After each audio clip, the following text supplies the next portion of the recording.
In today's episode, we continue our Don't Starve Together Boss Hunters Let's Play series, going on to watch episode 1, Getting Things Started. I hope you all enjoy. Thank you all for watching, and God bless. Now let's get to it, ladies and gentlemen. So, this first part is going to be me primarily getting resources so that I can fight the bosses. As I said, I don't necessarily be, striving to, oh, that's nice, build a base, but I'll probably have to anyways. One of the characteristics of things you can find in the game are these skeletons.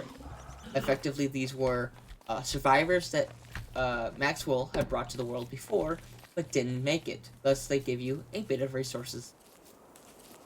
Is a cool thing throughout the game that brings a little bit of nuance to the game and whatnot. So, big things in the game you will use a lot of are grass, flint, and sticks. Those are three big things that you'll use a lot of in the game. Because I'm playing with endless and whatnot, I don't have to worry about dying. I actually don't want to be that far from the starting portal. Effectively, if I decide to die and whatnot, I'll be respawning there. For those who are wondering, this is the Wandering Trader. He looks like a buffalo so that he won't get attacked. And then he says, please, gentlemen, please look at my wares. And here, this is what I was talking about. He can trade you gears for a reasonable price of just 3 pigskins. Once you get your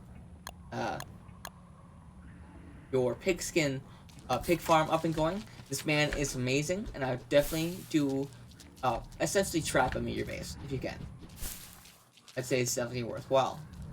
Oh, just another game. I wonder if this guy takes damage at all. Oh, nice. I got myself some mangoes. What are these guys called? Yeah, smelly fish. What are you called? What? Ouch, ouch, ouch. Let's talk and run at the same time. What are you guys called again? Oh, good. This is one of the best weapons in the game. This is one of the reasons why I was hanging around here. Effectively, these guys are a good means of stuff. Oh, wow. I already found the oasis. This is good to know where it is, because I need to, in the summer, I have to fish and get goggles out of here to fight the summer boss. So that's an amazing find right away at the start of the game. We found the Oasis Desert, so besides that, there really isn't much to do in here, so I'll actually leave. Just because there isn't a real good reason for me to stick around here. Not until summer, at least. Once summer kicks up, I will come back here, of course, to get good resources. Oh, he does actually change his inventory. That's cool. I did not know that about the trader. He trades his inventory every 15. I'll take the seeds, thank you. With being here, I'm trying to get as many reeds as I can, because you can utilize the reeds to make blowguns and whatnot, which will be very helpful when fighting the different bosses. That's a good. I want that, but I also don't want to die. Oh.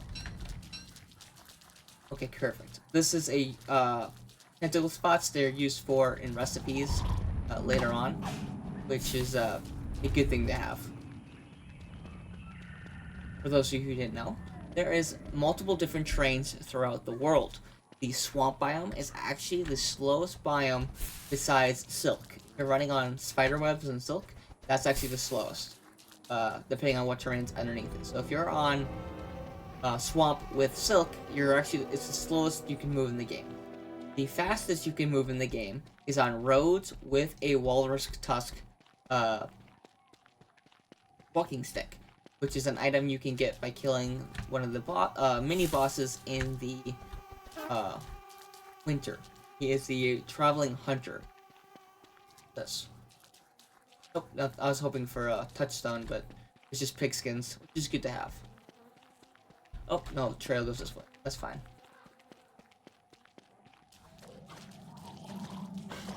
You guys are getting your butts kicked. I'll probably kill this just because the number of them, they're able to essentially kite it and whatnot. All of them. This is a massive swamp, as you could know. Good place to farm resources later on. I normally like to bring in the monsters such as Badger or whatever to the swamp because it makes it easier to defeat him without using gunpowder or any other techniques. I just find the swamp to be a very good place because Badger's attracted to food, and there's quite a bit of food in the swamp if you're willing to work for it. Primarily monster meat and whatnot, but still, food nonetheless.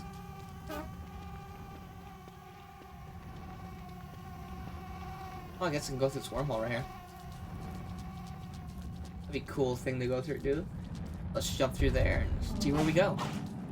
When you do go through a wormhole, it does actually lower your sanity, so if you are low on sanity, do keep that in mind. You don't want to have to attract nightmare fuel. The way to die. Oh, cool, I found a touchstone. That's discovered. Right now I'm in a grave, which is actually an amazing spot to find non-common items, such as jewels and other stuff, by doing two things. You can dig up these graves, thus occurring a major debuff in your sanity, but I think it's worthwhile.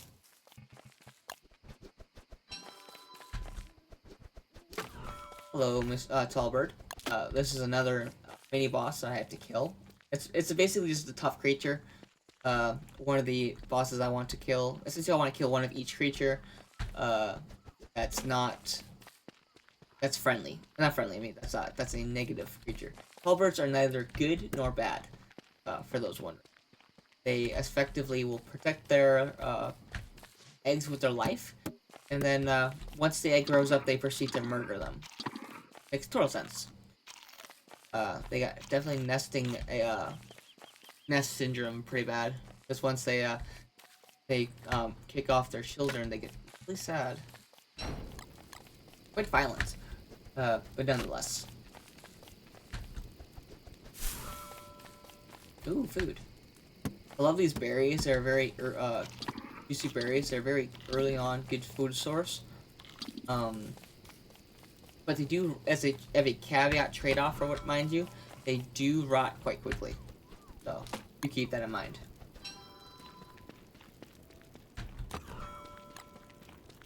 All my tools. Yeah.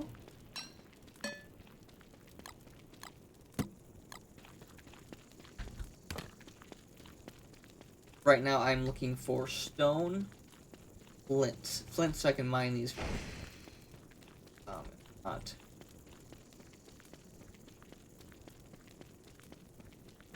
There we go. Now I can make myself a pickaxe. Then in the morning, once my sun comes out, I can start mining.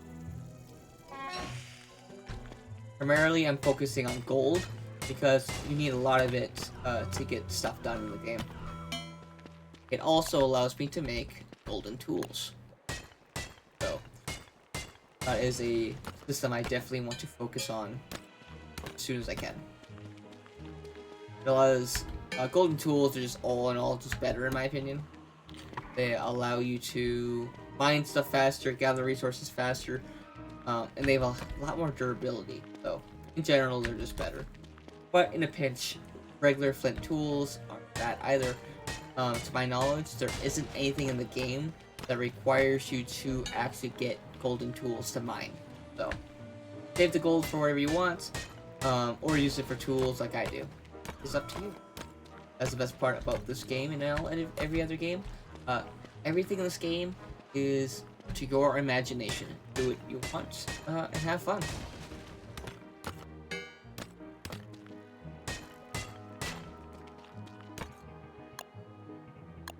I used to have precepts in here, but because I reset my computer and all that, these are all deleted, so I'll have to set those. So, primarily, I need to add this, add it here, to build. Always helpful to have a hammer or two swinging around, because hammers are utilized to break down all built items, such as if I'm building a base and I make a mistake, you need a hammer to fix the mistake. Also, those pigskin heads on a stick or whatever I found earlier, those a hammer can break those down for materials such as valuable pigskin. One of the big things I need the pigskin for is a pig backpack. So that's why I want to focus on it as soon as I can. I'd like to get 20 gold, and I'll probably be good. I don't need 6, so what we're gonna call it for today. Let's look at the map. This is a lot of gold in here, man. This is a very rich gold node. I know I increased the resources, but man, this is very nice. I think I'll do that more often, because that's where I have a tendency to have a lot of problems, is the lack of resources. We will do what we can. Front.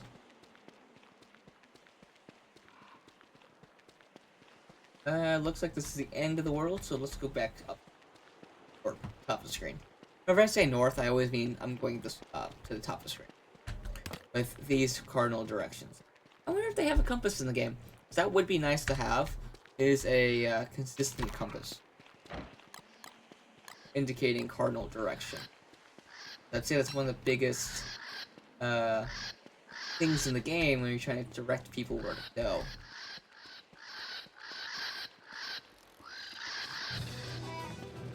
For those wondering how what I was doing there, is having fun. If you hit, by the way, if you hit Control F, you will automatically attack non-hostile creatures. Whereas holding F by itself you'll actually attack hostile creatures automatically. You don't need to hit Control F. That's a little unless you're changing up your keystroke tabs, that is a shortcut for those wondering. And this is a massive stone farm. That's really nice. Yeah, why not? Let's follow these tracks. For those wondering, to follow tracks correctly, if you put your, so if I zoom in here a little bit, and I put my cursor over the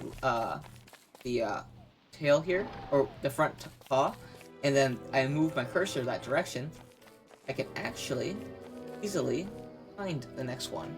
I was off a little bit because I was zoomed in and whatnot. So if I do this and then hold here, my character should be within the reasonable ballpark of finding the next footprint. Train this way. Moving on to this way. Things that you can find with the mysterious track. Lovely. Oh, there we go. This is the... Once you find these, it means that you're getting close. Essentially what that means.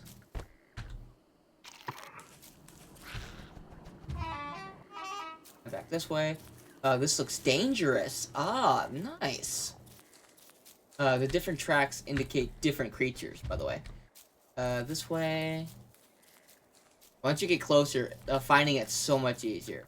Just because the tracks start to get more and more prevalent as you go along. Now, how the game works actually is that the guide doesn't actually generate until you follow the tracks long enough. So even if you just continuously follow them and whatnot, it won't regen a character. So you, as you're going along, make sure you constantly feel like you're getting watched. Oh, that's lovely. But it's dead. Interesting. I've never encountered this. Oh no! Oh! That's cool. I want the trunk thing. Yeah, that's a. Ooh. Oh no! These guys will probably kill me if I don't get out of this. Oh, and I'm dead.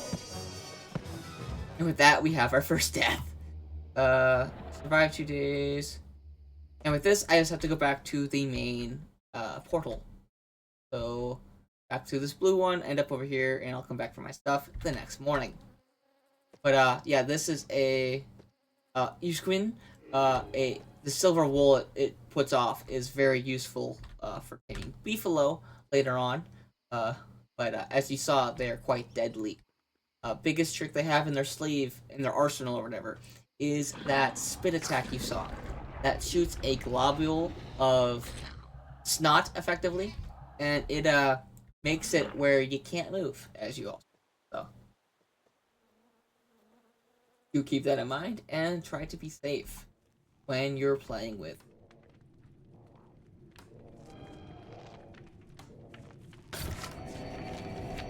Now there should be a aura around me when you spawn back in, but I'm not 100% sure that does it.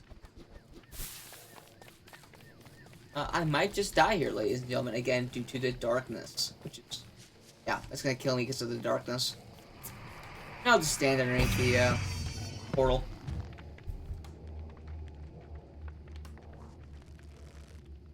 Fortunately, that's right below me. I'll have to wait till morning, just because it won't spawn me with any light for some reason. Normally, if you touch like a touchstone, or if you revive, or whatever, or find another way. This is key thing right here, find another way. There's always other ways to revive in the game. From touchstones, to the portal here, to etc, etc. This is actually the game version I should have been playing. In my How Long I Could Survive. Well, my How Long I Could Survive Let's Play series was was more of a hardcore version, where this is more of a normal version when it comes to spawning characteristics. I wonder if I can keep getting penalties, or if it's just consistent penalty. It does. I actually have a more negative penalty on my health. I've never seen that before, so that is a trade-off, I guess, that I have to deal with. Where is that wormhole? This way.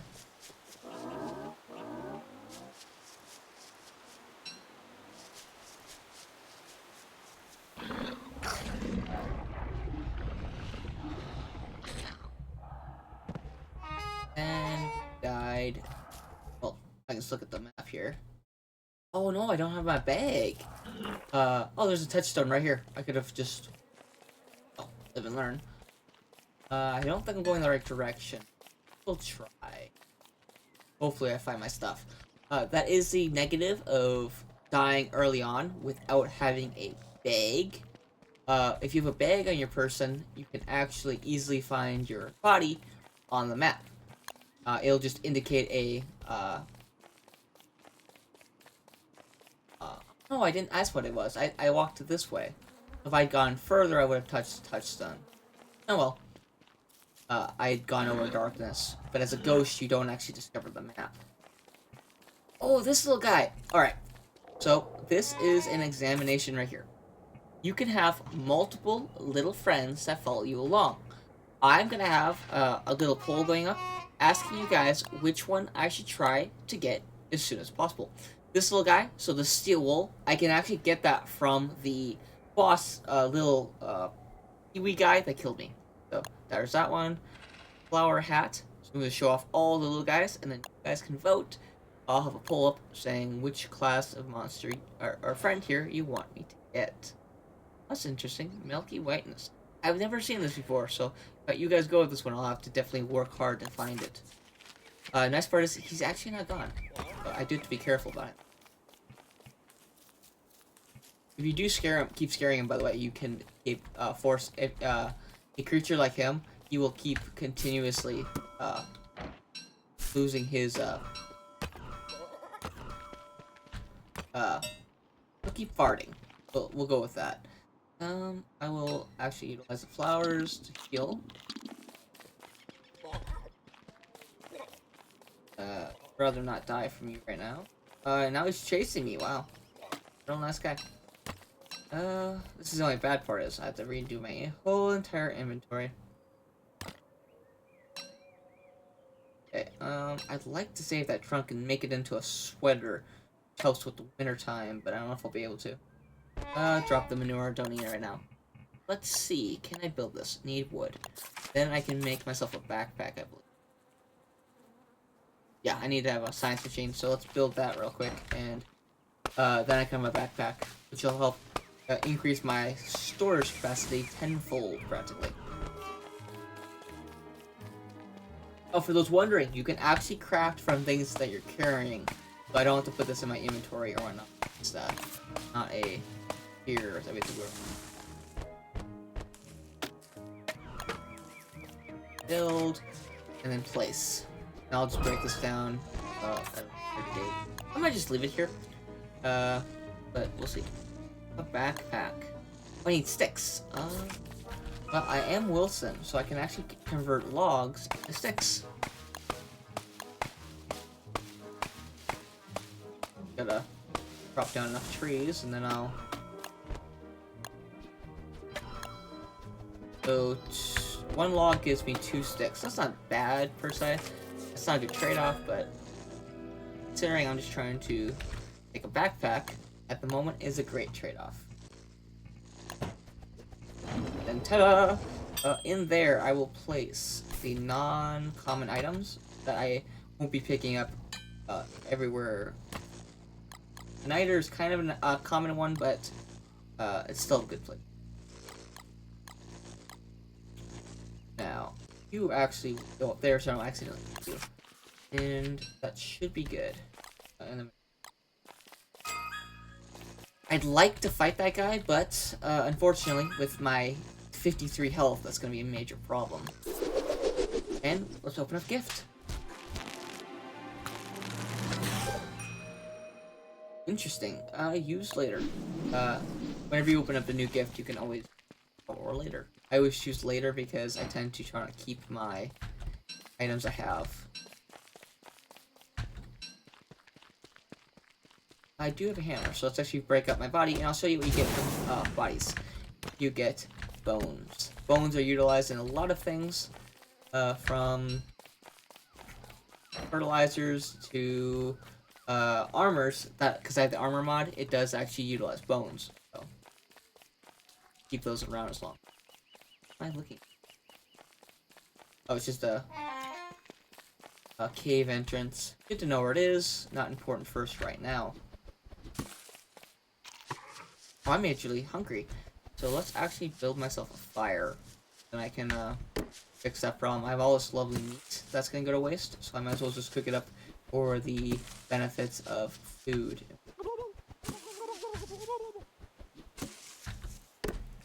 Because everything in this game is better if cooked. It gives you better hunger, better food, better sanity, etc., etc. So if you can, always cook your food. I'll just cook these up real quick. So I should have done it. Okay, I'll do it with the carrot. It gives 12.5 and 1 health. Now it gives 12.5 and 3 health. See the difference? It increased the health. So it normally increases one of 3 things if you're just cooking it without using a crock pot. Be it health, sanity, or hunger. I'm assuming it just increased the health with the meat. Well, oh, it's actually going up, I think. So that's kind of nice. It's not a permanent problem, but I think it just goes up over time. So I'll cook the berries. Or not. The mushrooms. These are very, very important things to know. There are 4 primary types of mushrooms: red, green, blue, and the golden mushroom. The mushrooms each give a different buff or whatnot. The red caps, when they're uncooked, give hunger but do damage. When you cook them, though, they then turn from hunger to giving health. But you do have a negative sanity. So I tend to save my mushrooms for when I have a crock pot.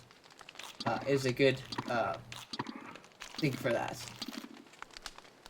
Up and whatnot. Let's cook up all my food and eat them just for the health benefit. But my monster meat and my mushrooms are just useful when I get a crock pot. Until then, they're not really useful for me. Unless I want to make friends. If I find pigmen along the way, then that's where your mushrooms or monster meat become useful. The pigmen will eat the mushrooms, but they will only give you manure. Whereas if you give them monster meat, they'll actually become allies and follow you around. Little thing. Thank you for watching Don't Starve Together Boss Fight, which originally streamed live on Twitch. If you have any feedback or questions for me, let me know in the comments below. If you'd like to catch a live stream of mine, both my Twitch channel and Discord have my streaming schedules. If you'd like to join my online gaming community or Discord, you can find the link in the description of the video below. Thank you very much for watching. Special thanks to my Twitch subscribers and viewers like you for supporting the channel and made it all the way to the end credits. I hope to catch you in the next episode or an upcoming stream. Thanks again, and God bless.